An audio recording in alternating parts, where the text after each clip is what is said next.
Welcome to news this week. శాస్త్ర సాంకేతిక రంగాల్లో ప్రగతి వార్తలు, అంతరిక్షాన్ని అధిగమించి చంద్రుడిపైకి సాగిస్తున్న ప్రయాణాలు, సకల రంగాల్లో సాగిస్తున్న సాంకేతిక ప్రయోగాలు, దేశ విదేశాల్లో చోటు చేసుకుంటున్న పరిణామాలు, భావితరాలను పలకరించిపోయే ఆవిష్కరణలు, ఇలా ప్రతి రంగాన్ని స్ఫురించే ప్రత్యేక వార్తలు వెనుక విశ్లేషణలో అందిస్తోంది వీఆర్కే న్యూస్ దిస్ వీక్. ఈ వారం తెలుసుకోబోయే వార్తా విశ్లేషణలోకి వెళ్ళిపోదాం. బొద్దుగా ఉండే చిన్నారులంటే ఎవరికైనా ముద్దస్తారు. దీర్ఘకాలం అదే కొనసాగితే మాత్రం ముద్దొచ్చే సంగతి దేవుడెరుగు. చిన్నారులు వారికి వారే భారమవుతారు. భవిష్యత్తులో దేశంలోని పిల్లలు ఇదే ప్రమాదంలో పడబోతున్నారని, ఊబకాయం ఉప్పెనెలా వారిని కబళించబోతుందని పలు అధ్యయనాలు చెబుతున్నాయి. గతంలో అభివృద్ధి చెందిన దేశాలు ఈ సమస్యను ఎదుర్కోగా, ఇప్పుడు అభివృద్ధి చెందుతున్న భారత్ లాంటి దేశాలు ఆ ఊబిలో చిక్కుకుపోతున్నాయని నిపుణులు విశ్లేషిస్తున్నారు.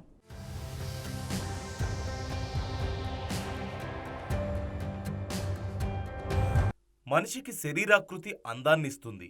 ముఖ్యంగా చిన్నపిల్లల విషయంలో బొద్దుగా ఉంటే పెద్దలు సంతోషిస్తారు. చిన్నతనంలో కొంతమంది పిల్లలు లావుగా ఉంటే మరికొందరు నాజూగ్గా సన్నగా ఉంటారు. లావుగా ఉండే పిల్లల విషయంలో వారు ఎదిగిన కొద్దీ లావు అవుతారంటూ తల్లిదండ్రులు భావిస్తారు. అయితే కొంతమంది విషయంలో లావు పెద్ద సమస్యగా తయారవుతోంది. అలాంటి వారు ఆహార విధానంలో మార్పులు, శారీరక శ్రమ కలిగించేలా ఆటలాడడం సహా కొన్ని ముందస్తు జాగ్రత్తలతో సమస్య నుంచి బయటపడొచ్చంటూ వైద్యులు చెబుతున్నారు. తాజాగా స్వీడన్ పరిశోధకులు చేసిన అధ్యయనంలోనూ ఇదే విషయం తేటతెల్లమైంది. ఈ సమస్య ఉన్న పిల్లలకు ఎంత త్వరగా చికిత్స అందిస్తే అంత మంచిదంటూ లావుగా ఉన్న పిల్లలపై అధ్యయనం చేసిన పరిశోధకులు వెల్లడించారు.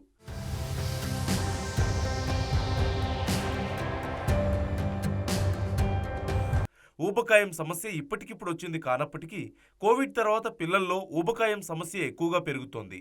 కోవిడ్ కంటే ముందు 10% మంది పిల్లల్లో ఈ సమస్య ఉంటే కోవిడ్ తర్వాత ఇది 20 నుంచి 30% పెరిగింది. హైదరాబాద్ సహా పెద్ద నగరాలు, జిల్లా కేంద్రాల్లోని మధ్యతరగతి, ఎగువ మధ్యతరగతి పిల్లల్లో ఊబకాయం ఎక్కువగా కనిపిస్తోంది. ప్రధానంగా ఫోన్, ల్యాప్టాప్, కంప్యూటర్లపై ఎక్కువసేపు గడపడం ఎక్కువ నష్టం కలిగిస్తోంది. కోవిడ్ తర్వాత లాక్డౌన్ పరిస్థితుల నేపథ్యంలో ఇది మరీ ఎక్కువైంది. ఆ సమయంలో అదే పనిగా తినడం, అవి ఆరోగ్యకరమైనవి కాకపోవడం వంటివి సమస్యకు ఊతమిస్తున్నాయి.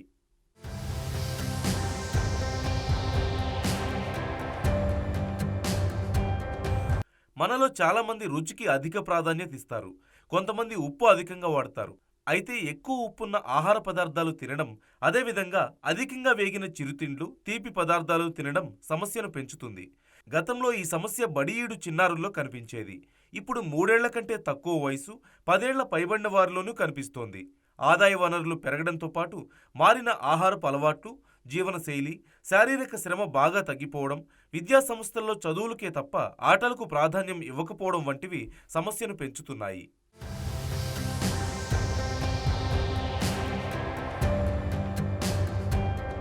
చిన్నారుల ఆహారపు అలవాట్లకు మొదటి 5-6 ఏళ్ల కాలం చాలా కీలకం. ఆ వయసులో ఏ ఆహారం అలవాటైతే అదే శాశ్వతమవుతుంది. ఈ సమయంలోనే ఆరోగ్యకరమైన కూరగాయలు, పండ్లు, పీచుండే పదార్థాలు తినేలా పిల్లల్ని ప్రోత్సహించాలి. ప్రధానంగా చిరుధాన్యాలతో చేసిన వంటలపై పిల్లల్లో ఇష్టం పెంచాలి. ఆ తరహా ఆహారం తక్కువ తిన్నా కడుపు నిండిన భావన కలుగుతుంది కాబట్టి ఎక్కువ తినలేరు. అలాగే మిఠాయిలకు ప్రత్యామ్నాయంగా బెల్లం, ఖర్జూరం వంటి డ్రై ఫ్రూట్స్ అందించాలి. వాటిలో ప్రోటీన్లు, సూక్ష్మ పోషకాలు, ఖనిజాలు, పీచు అధిక మోతాదులో ఉండడంతో జీర్ణ వ్యవస్థ చురుగ్గా ఉంటుంది. ఫలితంగా మలబద్ధకం సమస్య తగ్గడంతో పాటు శరీర బరువు నియంత్రణలో ఉంటుంది.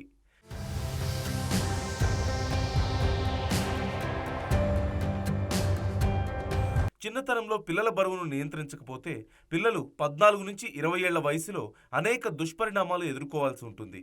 ప్రధానంగా కీళ్లపై ఒత్తిడి, బీపీ, మధుమేహం వంటి ముప్పు పెరుగుతుంది. బీపీ, మధుమేహం రెండూ ఉంటే గుండెపై ఒత్తిడి, రక్తనాళాల సమస్య, గుండెపోటు వంటి సమస్యలు పెరుగుతాయి. నియంత్రణ లేకుండా ఆహారం తీసుకుంటే కొవ్వు పదార్థాలు అధికమై శరీరంలో ఇన్సులిన్ ఉత్పత్తి తగ్గి మెటబాలిక్ సిండ్రోమ్కు దారితీస్తుంది.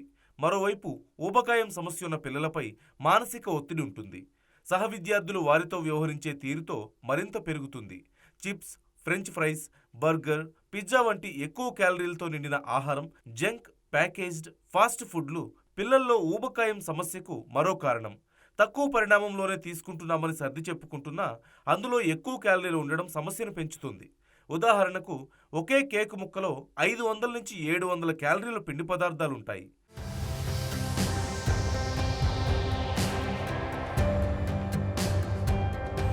దశాబ్ద కాలం క్రితం అభివృద్ధి చెందిన దేశాల్లోని పిల్లల్లో ఊబకాయం సమస్య ఎక్కువగా ఉండేది. ఆయా దేశాలు మేల్కొని తగిన చర్యలు తీసుకోవడంతో సమస్య తగ్గుముఖం పడుతోంది. ప్రస్తుతం అభివృద్ధి చెందుతున్న భారత్ లాంటి దేశాల్లో ఈ సమస్య పెరుగుతోంది. ఆరోగ్యకర ఆహారాన్ని అందించడం, శారీరక శ్రమ పట్ల అవగాహన కల్పించడం, కనీసం రోజుకు 45 నిమిషాల నుంచి గంట సేపు ఆటలాడేలా ప్రోత్సహించడం వంటి చర్యలతో సమస్య నుంచి క్రమంగా బయటపడొచ్చు. పిల్లల్లో ఊబకాయాన్ని ముందుగానే గుర్తించి చికిత్స చేయిస్తే సత్ఫలితాలుంటాయంటూ స్వీడన్కు చెందిన కరోలిన్స్కా వర్సిటీ అధ్యయనంలో వెల్లడైంది. స్వీడన్లో 4 నుంచి 6 ఏళ్ల వయసులో ఊబకాయంతో ఉన్న పిల్లల చికిత్సపై వారు అధ్యయనం చేశారు. ప్రధానంగా చికిత్సలో తల్లిదండ్రుల తోడ్పాటు లభించిన పిల్లల్లో అత్యుత్తమ ఫలితాలొచ్చాయి. ఊబకాయం తగ్గిన తర్వాత పిల్లల్లో ఆరోగ్య స్థితి ఎంతో మెరుగైనట్లుగా దీనిపై అధ్యయనం చేసిన ప్రొఫెసర్లు తెలిపారు.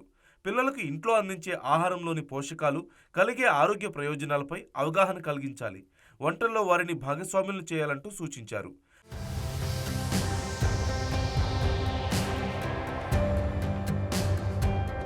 ప్రమాదాన్ని ముందుగానే గుర్తించి తగిన చర్యలు తీసుకోకపోతే దేశంలోని పిల్లల్లో ఊబకాయం అంతకంతకు పెరుగుతోందని వైద్య నిపుణులు చెబుతున్నారు.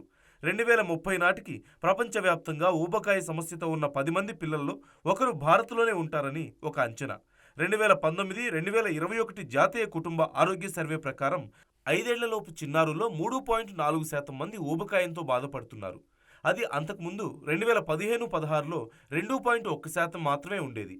ప్రస్తుతం 5 ఏళ్లలోపు పిల్లల్లో 1.44 కోట్ల మంది ఊబకాయంతో బాధపడుతున్నారు. ఊబకాయం అంశంలో చైనా తర్వాత స్థానంలో మనమే ఉన్నాం.